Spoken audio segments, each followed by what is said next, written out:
Hello, malaking issue ito. Di ba? Yung malaking issue, ba't hindi nyo pinapansin? Oh, to the point, yung kapatid mismo ang parang nagko-confirm. Si Montulfo mismo nagko-confirm na okay lang babae yung kapatid niya. Sir, hindi tama yan. So, dapat imbestigahan yan. Oh. Kasi ito nga ito nga bagong revelasyon ngayon ng bilyonaryo Iniimbestigahan na ngayon ng bilyonaryo. Dapat tingnan din natin yung mga ganito. Oh, ito. Panoorin natin to. Oh. Tila mas lumulutang pa ang kaugnayan ni dating Congressman Sam Versosa sa Maserati na lumabas sa expose video ni Saldico. Alamin kung bakit sa exclusive agenda report ni Joash Malimban. Iniimbestigahan na ng Bureau of Customs ang luxury car na nahagip sa umano'y expose video ni resigned Congressman Zaldico. Kasunod yan ng ulat ng Billionaire News Channel kung saan natukoy ng aming team ang official documents ng nasabing sasakyan. Sold and registered ito sa Sukali Trading mula December 18, 2024 mula sa importer na Brilliance Auto Corporation. Matatanda ang inilahad namin sa unang bahagi ng aming ulat na na-trace ang registered address ng Sukali Trading sa building mismo. Sukali Trading, okay? Tandaan natin linawin natin. Para lang malinaw. Noy expose video ni resigned Congressman Zaldico. Kasunod yan ng ulat ng Billionaire News Channel kung saan natukoy ng aming team ang official documents ng nasabing sasakyan. Yan. Sold and registered ito sa Sukali Trading mula December. Sold. Ibig sabihin, binenta doon sa Sukali Trading. Ibinenta doon sa Sukali Trading. Sold and registered. Ibig sabihin, nakarehistro sa Sukali Trading yung Maserati. Na naandoon sa loob na kung saan nag-deliver si Zaldico ng mali-maletang pera. Bilyon.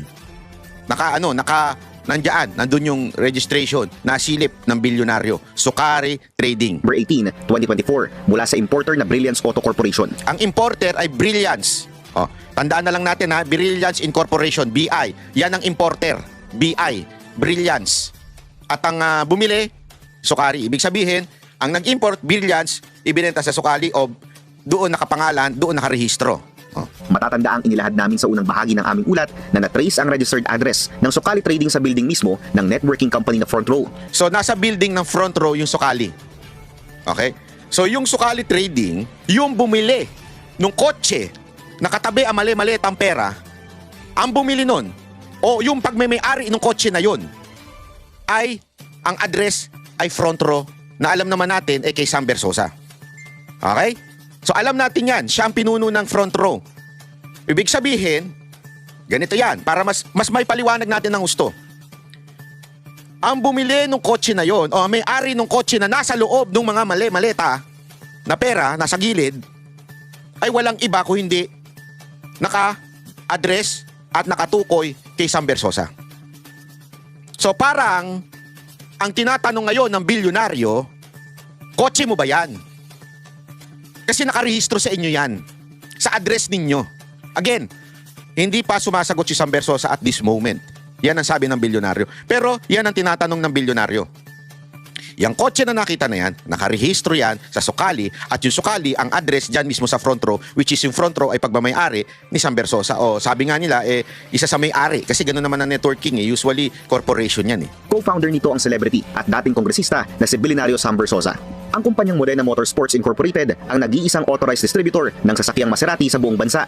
Ilang beses naming sinubukan kunin ang panig ni Versosa. So yun ang isa sa mga ang exclusive distributor ng Maserati ay yung kumpanya na yun, which is ang nag-opening noon, ang nagpo-promote niyan, kahit tingnan nyo pa hanggang ngayon, ay walang iba kung hindi si Sam Versosa. Pero hindi ito kailanman tumugon sa aming mga mensahe. Kumonsulta kami sa ilang mga abogado at opisyal ng pamahalaan na may sapat na kaalaman pagdating sa kalakaran ng luxury car importation. Tumanggi silang magpakilala, pero ayon sa sources na aming kinonsulta, indikasyon ng conduction sticker na dumaan mismo mula sa kumpanyang Maserati patungong authorized distributor ang nasabing sasakyan. Muling nakakuha ang So, yung nag-i-import, sinasabi dito sa dokumento na to at nakausap nila, ay sure na naimbenta doon sa tao kasi meron na ngang conduction sticker. Rehistrado na, ika nga. News Channel ng ilan pang transaction documents. Sa isang BOC document, direkta ang importation ng kumpanyang Brilliance Auto Corporation sa kumpanyang Maserati mula sa Modena, Italy. So ibig sabihin, totoo, hindi lang isa ang in-import ng Brilliance. Okay? Nakuha rin namin mismo ang invoice ng Maserati sa Brilliance Auto para sa naturang sasakyan. April 18, 2022, issued ang order kasabay ng dalawa pang Maserati MC20 at tatlong Maserati Grecali GT. At hindi lang isa, ibig sabihin talagang nag-i-import yung Brilliance. Okay? Malinaw dyan na nag-i-import talaga sila ng Maserati. Ang kabuuang halaga aabot sa $600,000 o approximately 35 million pesos. Ito ay kahit na ang Modena Motorsports lang dapat ang authorized distributor sa buong bansa. Ayon sa kinonsulta naming sources, isang malaking posibilidad na tinitingnan dito, magmamay-ari rin ng company owner ng Modena Motorsports, ang Brilliance Auto. So, yun ang sinasabi kasi dapat yung Brilliance Motor lang ang maging exclusive distributor.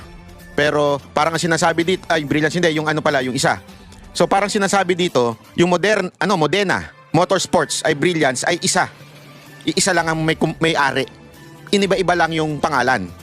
Ito nakakaangkat direkta sa Maserati sa Italy. Pinuntahan namin ang building kung saan addressed ang Brilliance Auto Corporation. Waiting for more than 30 minutes para kapag-set ng appointment sa Brilliance Auto Corporation. So, na wala kayo update sa atin. Pinag-antay yung reporter. Kung kapag-set tayo, makakuha tayo ng chance sa makausap itong Brilliance Auto Corporation. Matapos ang mahigit isang oras na paghihintay, sinabi ng ilang staff ng building na wala pa raw maaaring kumausap sa amin. Sinubukan uli namin kunin ang panig ni Sam Versosa, pero muli, hindi ito tumugon sa aming mga mensahe. Patuloy rin namin kinuha ang panig ng DTI sa pagsisiyasat kung bakit Sige nga, baka makatulong yung DTI.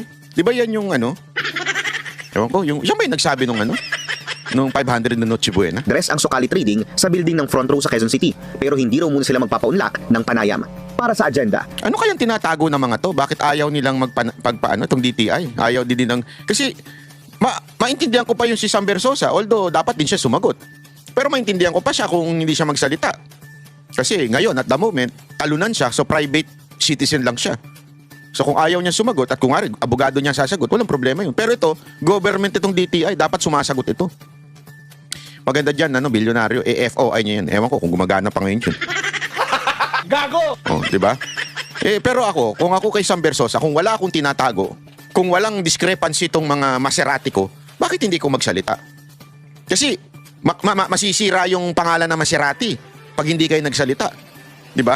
Baka mamaya, kesa bumili na yung mga tao ng Maserati, madadamay pa sila dyan sa issue na yan. Maganda, sagutin mo na yan para malinis mo yung pangalan mo at malaman na wala kang kinalaman doon.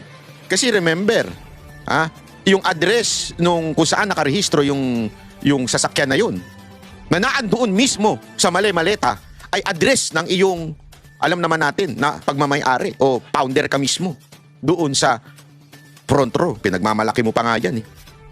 Di ba? So sana, sumagot ka. Sana lang. Wish natin yan kasi private citizen na nga siya. Kasi talunan nga siyang mayor ng Maynila. Tumakbo ba naman? Si Yorme ba naman ng Kalaban? Hindi niya madadaan yung sa pamimigay ng mga kung ano man pinamimigay niyang spam. Kasi yan ang niyan paandar niyan sa Maynila namimigay ng spam.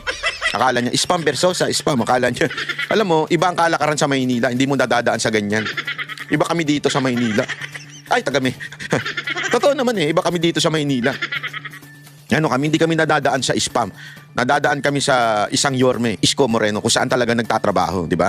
O ngayon, ipakita natin kung talaga bang si Sam Versosa ay owner o distributor or kung anong paman. Ito, meron siya mga video na kinuha ko mismo sa FB niya. Good morning. Today is a beautiful Tinanggal ko lang yung music kasi para hindi tayo makopyright. day kasi i-open natin yung newest Maserati showroom sa EDSA Green Hills. Ayan. I'm so excited that marami tayong bisita ngayon. Friends from the press, from media. So, marami tayong bisita. Ibig sabihin, pag sinabi mo marami tayong bisita ngayon, sa'yo yan. Di ba? Kaya sasabihin ko, may dumalaw dito. Ang dami kong bisita. Hindi ko pwede sabihin yung hindi sa akin yung pagmamayari yung lugar na yun. Di ba? Kasi ang tawag di sa akin, bisita lang din. Kung hindi sa akin yun. Sasabihin mo lang na marami tayong bisita kung akin yung lugar na yun. Ito, diba, magazines and network nandito to... So, we just finished discussing kung paano Ano na lang yung music i-reveal yung car. This car will be the first 100% fully electric car from Maserati. So, it will go from 0 to 100 in... Bakit siya may kwintas na sasakaliwa? Akala niya quit siya dun. Hindi ito wala namang pagpuna. Ako, kanya-kanyang preference naman yan. Pero, paano naging cute yan? Hindi kasi, di ba, hindi ka naman magsusuot ng isang, alam mong hindi ka cute, di ba? Alam mo, magsuot ka ng pangit. Kaya ka nga naglalagay ng kung ano-ano sa katawan mo. Nagsusuot dito kasi, ay maganda to. Ay, pogi ako dito, okay to. Mag-i-improve yung itsura ko dito.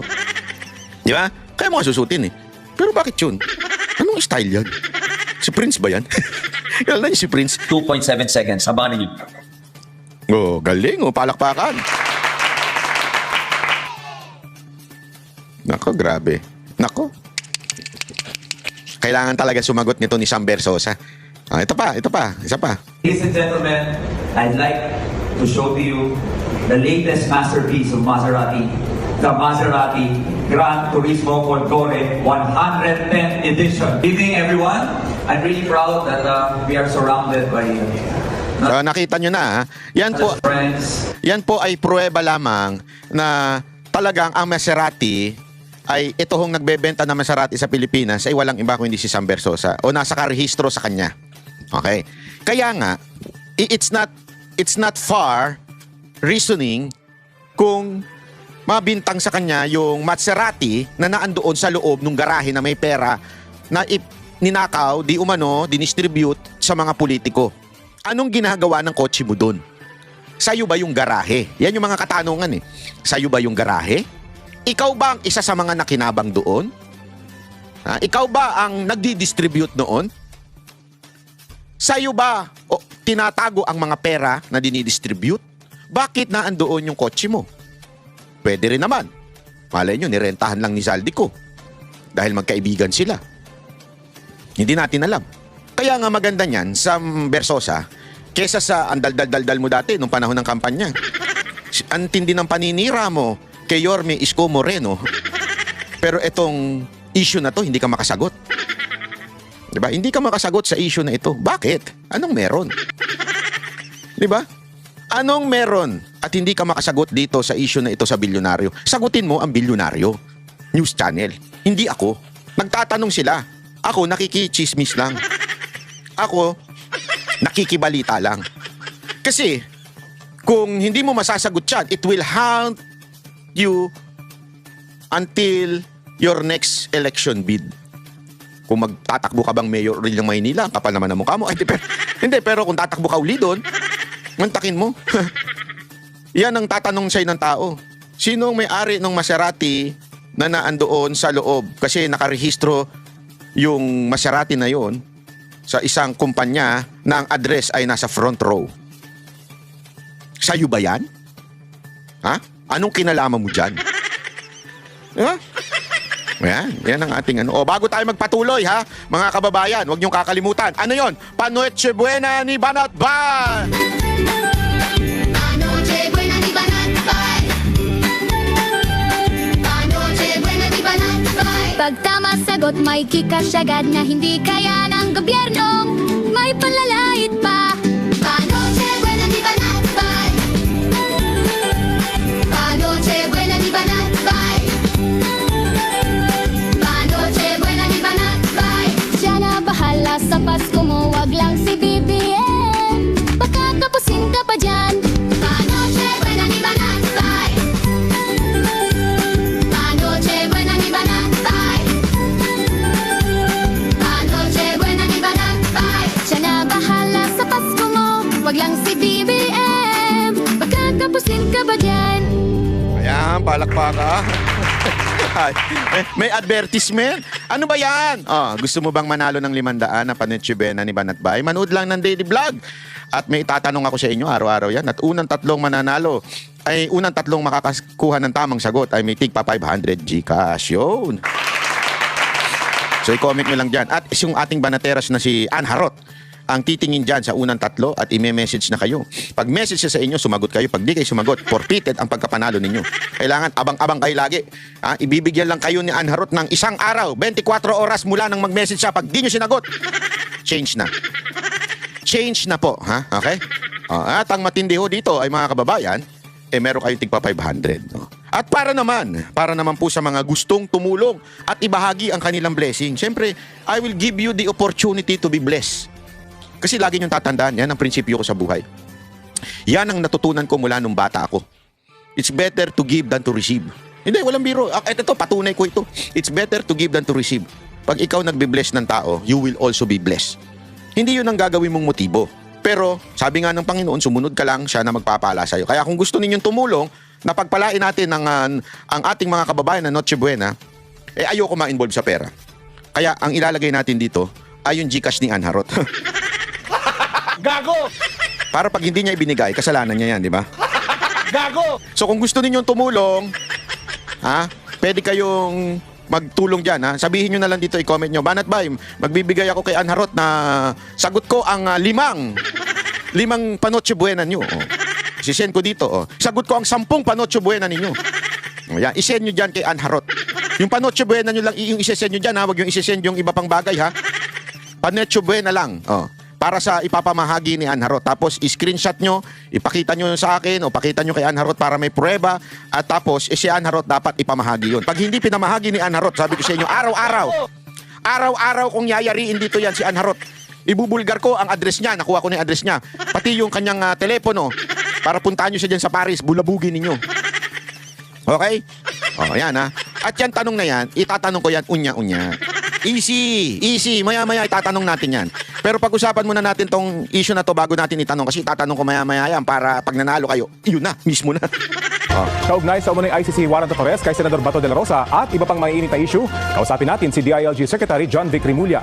Magandang umaga at welcome po sa Balitang Hali. Magandang umaga po sa lahat. Opo, kumpirmado po na po ba kung may inilabas ng arrest warrant ang ICC para kay Senador Bato de la Rosa? Puro second-hand information pa lang ang nakukuha namin eh. But the actual warrant of arrest, wala pa po dumadating either sa DOJ, sa DFA, o sa DILG. Wala pa po. Pero meron ho bang nagsasabi na posibleng may ibigay na sa inyo for your proper disposition para makapaghanda ang DILG? It's all, mahirap kasi yung when you presuppose an event na wala ka naman actionable document. So we will wait when we receive it, then if we receive it, then we will make the proper plans. Gayong hindi pa po nagpapakita si Senador de la Rosa sa Senado, aktibo po bang Grabe, no? Atat na atat sila, no? Wala pang warrant of arrest. Hindi ko alam kung sinasabi lang nila ito. Na wala pa. Kasi ganyan din ang ginawa nila kay Pangulong Duterte. Yung sinasabi nila walang warrant of arrest, tapos biglaan nilang inaresto. Kaya, valid sa tingin ko itong ginagawa ni Bato.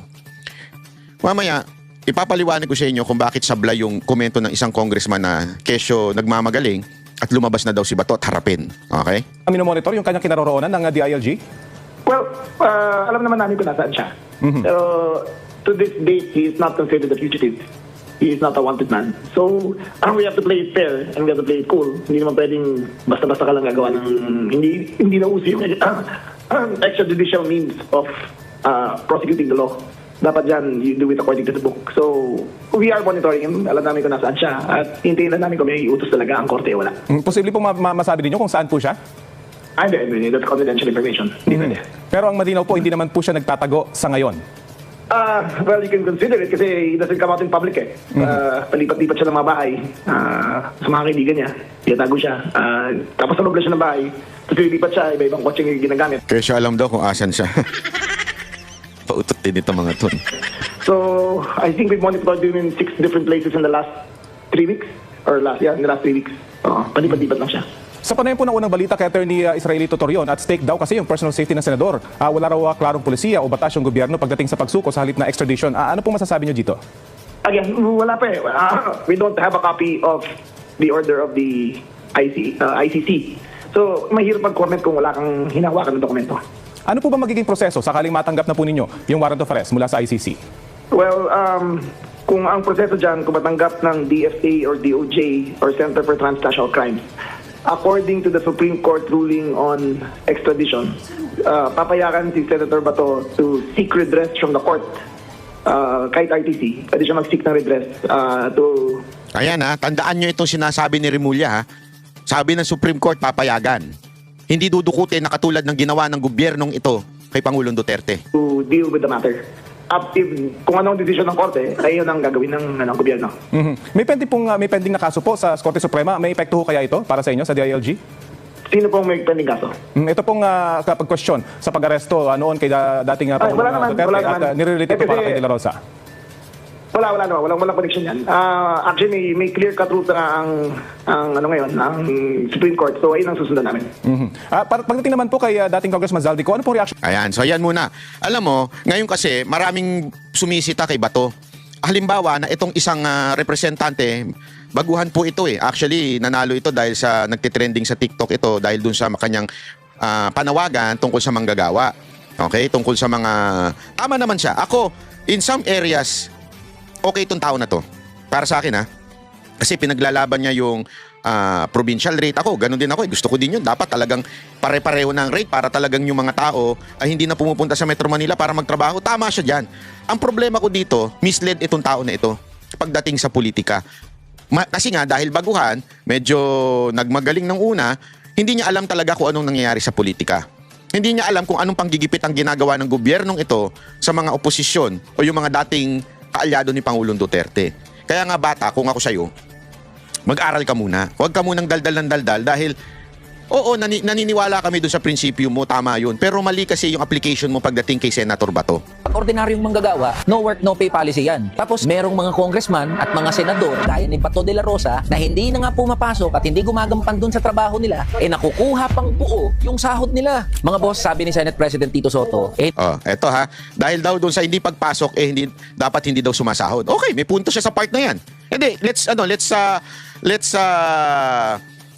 think of this objectively. Okay? May punto naman siya eh. Pag hindi pumapasok, dapat walang sahod. Ang tanong, may batas bang ganun? hindi daw applicable yung no work, no pay sa mga miyembro ng Kongreso. Kabilang na dyan yung mga senador at mga congressman. Totoo naman, kasi kahit saan mo hanapin, walang nakasulat tungkol sa no work, no pay policy sa rules ng House of Representatives at Senate of the Philippines. Kaya nga, tama ka eh. Inamin mo mismo, walang ganyang rules. Walang batas na ganyan. Tama ka. So dapat magkaroon. Tama, mali. Dapat magkaroon ng rules tungkol dyan. Sinong gagawa niyan? Kayo. Putak ka ng putak dyan, kesa nang pumutak ka, bakit hindi mo kausapin yung mga kapwa mo? Gumawa tayo ng batas, puntahan mo si Senator Soto, ayusin natin ang rules and regulation. Instead of going to the public, putak ka ng putak, okay lang kasi kung vlogger ka eh. Hindi ka na vlogger ngayon, bata. Boy, hindi ka na TikToker ngayon. Congressman ka na. Ibig sabihin, you have a higher responsibility. Kaya kung gusto mo ayusin, baguhin, magtrabaho ka, hindi pumutak ka. Kasi yung pagputak mo, walang magagawa yan. Naintindihan mo, boy? Hindi ka na TikToker eh. Kung ako, gusto ko nang tumahimik, kakandidato na lang ako. At dyan ako magtatrabaho sa loob. Pero ayoko eh. Gusto kong pumutak ng pumutak eh, kaya pinili ko na lang ganito. Totoo, walang biro. Pipiliin ko na lang mag-vlogger. Ayoko kasi patatahimikin ako eh. Hindi ko sinasabing tumahimik ka ha. Ang sinasabi ko, you can do more than putak ng putak. Magtrabaho ka. Ikaw din, di ka rin nagtatrabaho eh. Putak ka lang ng putak eh. Kausapin mo yung mga dapat kausapin para magkaroon ng ganyang klaseng batas. Which I agree. Tanungin kita, bata. Sige, tanungin kita. Alam mo ba ang attendance ni Romualdez? Pumapasok ba si Romualdez? Bakit hindi mo ba mababanatan si Romualdez? Bakit ka tumatawid sa Senado? And there is even a courtesy given to both houses. Ibig sabihin yan, kung wag kang bumanat ng direkta sa Senador, kausapin mo yung Senate President, let the Senate President discipline their own. That's the proper way. Ang pwede mong punahin ay yung kapwa mo, congressman. Tanungin kita, ilang senador, ilang congressman ang hindi pumapasok dyan at sumasahod? Bakit hindi yan ang tutukan mo, bata? Alam mo kung bakit? Ang hilig mo kasi sa content. Ang hilig mo kasi sa views. That's your problem. And that is something that you have to change because you are no longer a TikToker. You are a congressman. You are a representative. Dapat maintindihan mo yan, bata. Hindi yung putak ka ng putak, pati yung nasa Senado, again hindi ito pagtatanggol kay Bato. Sabi ko nga sa'yo, I am in favor of that. No work, no pay. Pag umabsent ang senador, bawasan din. Pag umabsent ang congressman, bawasan din. Pero for you as a congressman, sasabihan mo yung Senado, that is not a proper way. Out of courtesy ka, bata. Kung kami magsasabi, that's no problem. Mamamayang kami. Kami ang may karapatang magsabi niyan sa mga congressman, sa mga senador. Pero ikaw, bilang courtesya doon sa kabilang house, hindi mo dapat dinediretso. Ang kinakausap mo yung Senate President. Ginawa mo na ba? O puro daldal ka lang din? Ang tanong ko nga sa iyo pinuna mo ba lahat ng absent? Pinangalanan mo ba mga absent dyan sa Congress? Nga. Bakit? Takot ka kasi kasama mo? Yung tapang mo hanggang TikTok lang? Hindi, eto Kasi narinig ko ito noon. Eto, to be honest napapanood ko videos nito. Bilib ako sa batang to, sabi ko, okay to. Pag nanalo ito, sana ipaglaban niya talaga yung mga manggagawa. May mga pangako pa siya pag ako nasa Congress na, ganito.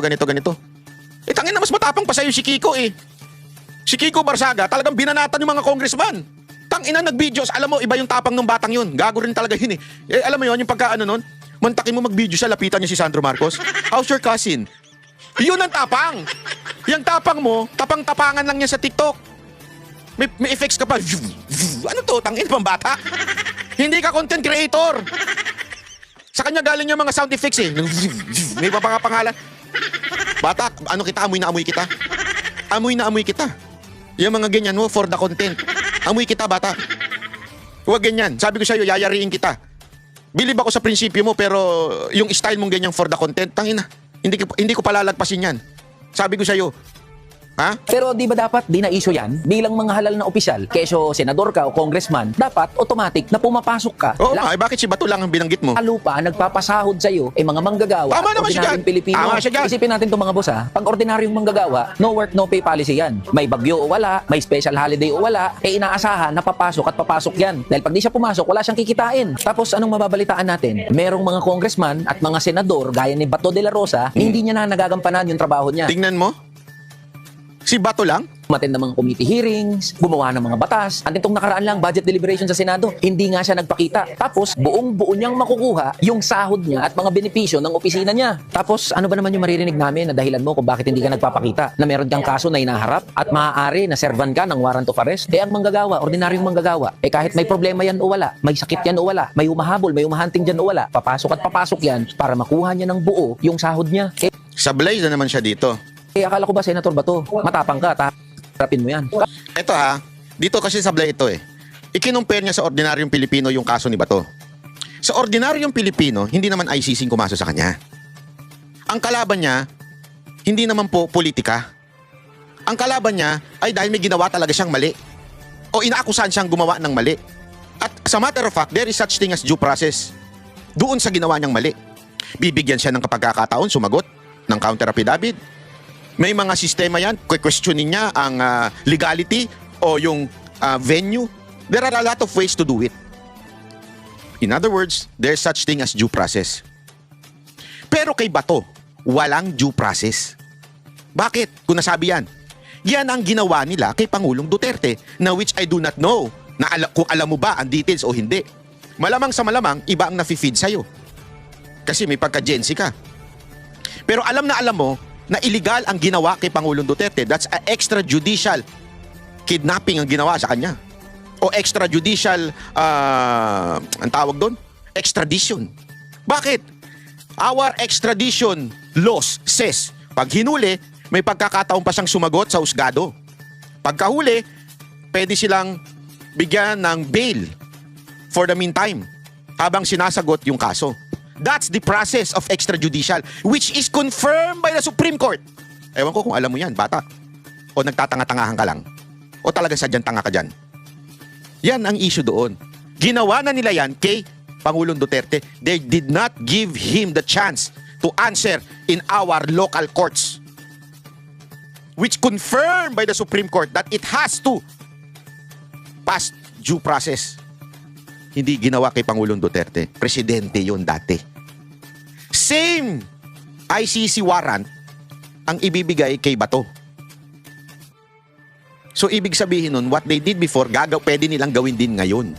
Even if sabihin pa nila there is already a Supreme Court decision or memo, pwede pa rin nilang gawin ngayon yan kasi sila ang batas ngayong araw na itong panahon na ito. Alam mo ba yan, bata?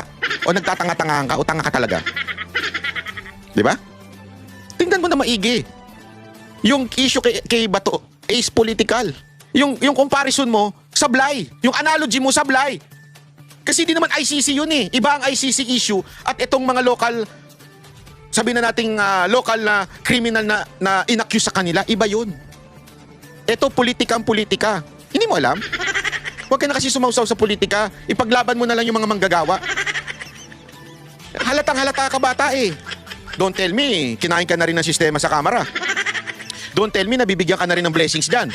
Kasi uso bigayan ng blessings dyan eh. Baka naman nabigyan ka na rin dyan. Tanong ko lang, magkano ba bigayan? Maging congressman nga ako. Oh, ito to. Pangatlo, yung sinasabi mong tapang-tapangan. Akala ko ba tapang-tapangan ka? Oh, hindi ka natatakot. Alam mo, ang totoong matapang, hindi yung lusob na lusob. Hindi ganun ang tunay na katapangan. Ang tunay na matapang, may utak, gumagamit ng utak, hindi lusob na lusob. Na alam mong wala kang laban dyan, ilulusubin mo. Alam mong wala kang baril, dahil matapang ako, lalaban ako sa NPA. Ano dala mo? Yantok. Hindi katapangan na tawag ng katangahan yun. Hindi, tanungin kita. Sige nga. Lumusob ka nga sa mga NPA na wala kang dala-dala, wala kang bodyguard. Ikaw lang mag-isa. Di ba, matapang tayo? O, yung NPA, natawag ng terorista yan. Sige, labanan natin. O sige, ibaba natin. Huwag na si NPA. Yung mga kriminal na lang. Halimbawa lang, tumulong ka. O, tanggalan natin ng baril yung mga pulis. Bakit? Para walang mapatay na EJK. Since sila naman ay nanumpa, sila ay brave, sila ay matapang. Tanggalin natin ng mga baril. Yantok na lang ibigay natin sa kanila. Sa tingin mo, pag lumusob sila, anong tawag doon? Katangahan o katapangan? Di ba katangahan? Kasi nga walang logic. Walang weapon. Alam mong talo ka, bakit ka lulusob? Tanga ka? Ganon din kay Bato. Alam niyang wala siyang weapon eh. Alam niyang itong gobyerno na ito, ay mapang-abuso. Alam niya itong gobyerno na ito, tinarantado na yung dating presidente. Hindi pinadaan sa tamang proseso. Tanga ka pa ba? So sasabihin mo, ako naman, ako, me. Ganon. Kung ikaw, medyo mahina ang kokote, huwag mong gayahin si Bato. Naging PNP chief yan eh. Hindi mahina ang kokote niyan. Mga kalbo matatalino. Tandaan nyo yan. Gago! Kaming mga kalbo matatalino talaga yan. Kaya nga kami na kalbo, bakit? Overwork yung utak namin. Gago! Kaya nagkalagis-lagis yung buhok namin. Di ba? Kaya itong batan to, marami pa tong bigas na kakainin eh. Pero lutuin mo ha. Baka mamaya kainin mo, maano ka. Wala ko ba bring it on at hindi ka natatakot sa kung ano man yung kaso na isasampa o maaaring warrant of arrest na ihain. Alam mo, ito nga eh, sabi nung kanyang abogado na si Torre Torreon, bigyan siya ng assurance na didinggin ang kaso muna dito sa Philippine Court bago siya ipadala doon. Haharap siya. Ganyan din naman si Pangulong Duterte, Philippine Court, let it be, Philippine Court.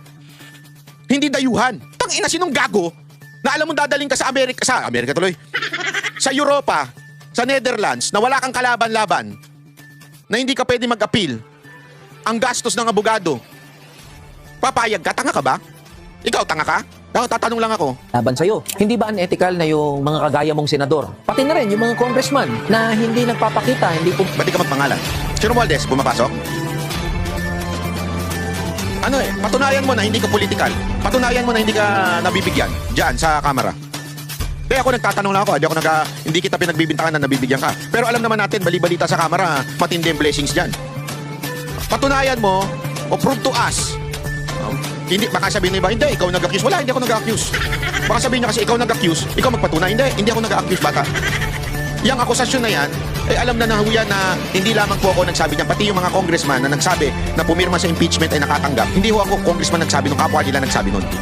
So lahat ng sumusunod sa kwento ng pamamahala ng Kamara ay nakakatanggap ng blessing. Sige nga, kung talagang totoo yan sinasabi mong mga manggagawa mo, kasi gamit na yung manggagawa mo eh. Gamit na gamit mo na. Nanalo ka na nga eh, gamit na gamit mo sila eh. Di ba? Punahin mo nga si Romualdez. Kasi balita ko, hindi naman daw pumapasok yan dyan eh. Balita ko lang.